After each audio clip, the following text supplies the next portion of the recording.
Oh, good day everyone. I am Dave Mercadlawan from BSI TNS 3A. So our topic is artificial intelligence or AI for short.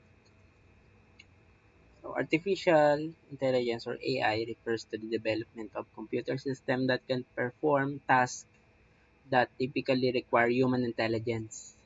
These tasks include learning, reasoning, problem solving, perception, language, understanding, and decision making. AI aims to create machines that can simulate human cognitive function and perform tasks autonomously, often with the ability to adapt and improve their performance over time.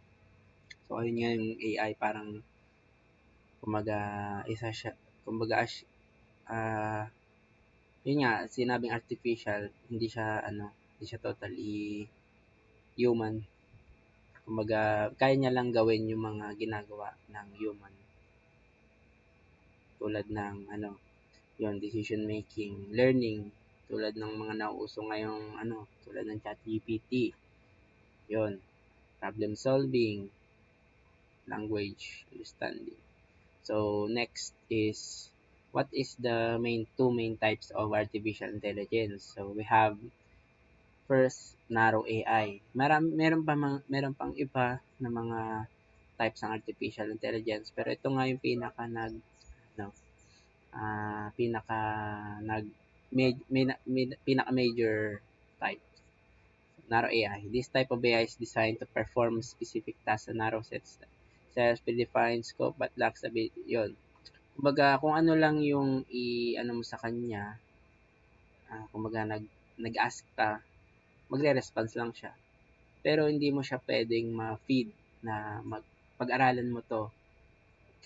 Pag-aralan mo to, then tulad nung kumbaga hindi siya nagle-learn ng mga new things na ano mo sa kanya, binibigay mo sa kanya, or pinapakita mo sa kanya. Parang ganun. Example includes voice assistants like Siri or Alexa, image recognition software, and recommendation systems. Ayun, kumbaga, ayun lang yung kaya niya kasi ayun lang yung pinogram sa kanya. Hindi siya machine learning. This is a more advanced of AI that possess yung general AI. The ability to understand, ito na ang pinagkaiba. Ito na yung general AI. And apply knowledge across broad range of tasks like human intelligence. Example, facial recognition and self-driving car of Tesla. Yun. Kasi nga, iba't ibang daan naman kasi, halimbawa, straight lang, straight, straight na daan lang yung kaya niyang i-drive. So, yun, kailangan maano siya, tulad ng general AI na kung yung halimbawa, ibang degree ng pagliko, ibang degree na naman, ibang degree. So, yun, kumbaga kung ano yung bagong nakikita niya, inilalagay niya sa sarili niya, ina-apply niya. So, narrow AI, differences. So, pinaka summary is, yung narrow AI, kung ano lang yung meron siya, ayun lang yun. So, general AI naman, kung yun, machine learning siya. Kumbaga, pag nakakita siya ng bago, yun, ilalagay niya sa, kumbaga, sabihin nating database niya. Tapos, kung sakaling ma-encounter niya ulit yun, may apply niya na. Most popular AI frameworks / platforms na pwede tayong gumawa ng sarili nating AI model. TensorFlow is an open source machine learning library developed by Google Brain team. It is designed to facilitate the development and deployment of machine learning models, particularly deep neural networks. Ayun, yung mga deep neural networks, ito na yung magkakaya niya ng ng mga images, videos, or face recognition. TensorFlow provides a comprehensive set of tools and resources for building and training various types of machine learning models, making it one of the most popular framework in the field. So, yun. Siya, dito natin ginagawa. Yung pinaka, natin, Magpe-feed lang tayo ng data sa kanya. Tapos, tayo na bahala din kung anong instruction yung gusto nating ipagawa. So, yun nga, yung TensorFlow ay isa doon. Comprehensive. Ayan, yung ano nila. So, JAX is an open source numerical computing library developed by researchers at Google. It is designed to provide high-performance machine learning research and computation. Specifically for research pala siya, then computation.